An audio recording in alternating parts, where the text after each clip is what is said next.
Calme ta colère et continue ton chemin. Tu as sûrement connu des moments de colère, de déception ou même de dépression. Tu t'es révolté contre les injustices au Rwanda. Tu piques des crises de colère. Tu arraches les papiers collés sur les murs. Tu arraches les herbes autour de toi. Tu insultes les gens. C'est une juste colère. Mais tu te détruis toi-même et tu détruis l'environnement. Je t'aime et je t'apprécie beaucoup parce que c'est une colère contre les injustices.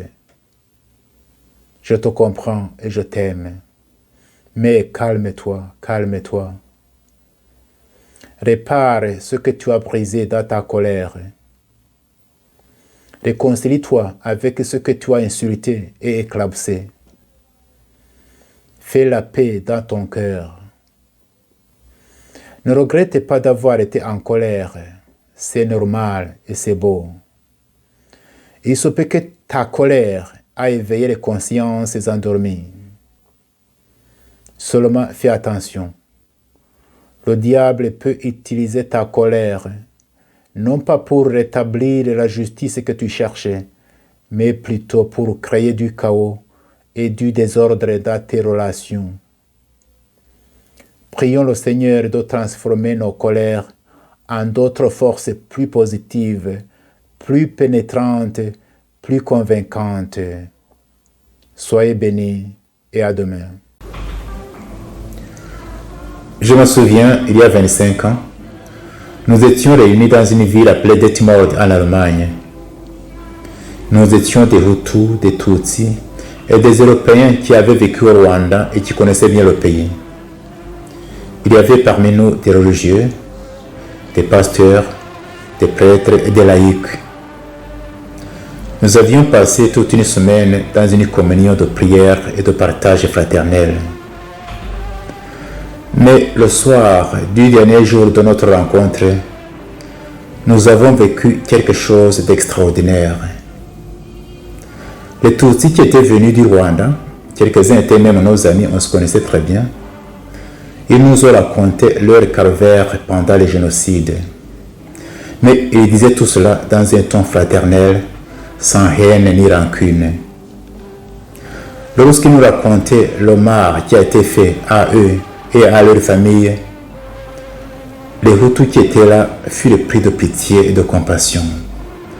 Les uns commencèrent à pleurer, d'autres s'agenouillèrent en disant ceci: vous les Tutsis ici présents, nous vous demandons franchement pardon pour ce mal extrême que les nôtres vous ont fait. Les Tutsis qui étaient là furent touchés par ce geste des Hutus. Les uns se levèrent pour les embrasser et les consoler en disant ceci: votre douleur compatissante et votre demande de pardon nous ont touché le cœur et nous nous sentons franchement soulagés. Mais d'autre part, nous aussi les Tutsis ici présents, nous devrions demander pardon aux Hutus. Oui, nous demandons pardon pour les peines et les souffrances que les nôtres ont fait subir aux Hutus tout au long de l'histoire de notre pays. Les Européens qui étaient là furent étonnés et ils disaient ceci: c'est la première fois que nous entendons des paroles pareilles parmi les Rwandais. Nous aussi, en tant qu'Européens, nous demandons pardon aux Rwandais parce que nous avons une responsabilité dans les malheurs qui ont frappé les Rwandais. Nous demandons pardon parce que nos pays ont complètement abandonné les Rwandais à leur sort pendant les périodes les plus difficiles de leur histoire. Et enfin, après tout cela, nous nous sommes assis et se fit le silence. Après quelques instants, quelqu'un se leva et rompit le silence en disant ceci: je suis sûr que ce qui vient de se passer ici, c'est un miracle qui vient de Dieu. Je pense, disait-il, que nous devrions mettre par écrit ce que nous venons de vivre ici et inviter les Rwandais, nos compatriotes, à écouter la souffrance de l'autre, à se tenir dans la brèche et à demander pardon. Nous avons composé cet écrit et nous l'avons appelé Confession de Detmold. Detmold, c'est cet endroit où nous étions réunis.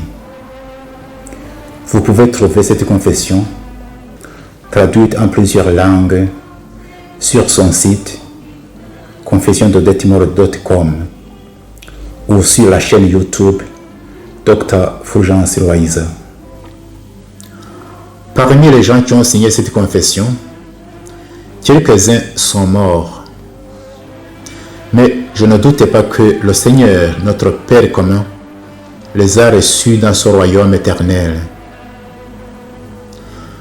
À sa publication, c'est-à-dire à la fin de l'année 1996, cette confession a été différemment accueillie et appréciée. Tandis que beaucoup l'appréciaient hautement et disaient que c'était le seul chemin que les Rwandais devraient emprunter pour arriver à la vraie réconciliation, d'autres s'y opposaient carrément, et parmi ceux-ci on pouvait trouver quelques prêtres et pasteurs. J'ai même entendu qu'à la radio Rwanda, à ce moment-là, on aurait diffusé la confession des Hutus seulement et laissé de côté la confession des Tutsis. Mais moi je pense que cette confession peut être une grande source d'inspiration pour la vraie réconciliation des Rwandais, c'est-à-dire la réconciliation entre les Rwandais eux-mêmes, mais aussi la réconciliation entre les Rwandais et leur histoire. Et ainsi les aider à sortir de cette impasse d'accusations mutuelles devant les tragédies qui ont endeuillé les Rwandais. Je conseillerais aussi à ceux qui liront cette confession de ne pas s'attarder inutilement sur sa lettre, mais plutôt sur son esprit. Il y a 3 leçons que nous pouvons tirer de cette confession. La première leçon est celle-ci. N'aie pas peur d'écouter la souffrance de l'autre et de la laisser pénétrer ton cœur. Deuxième leçon.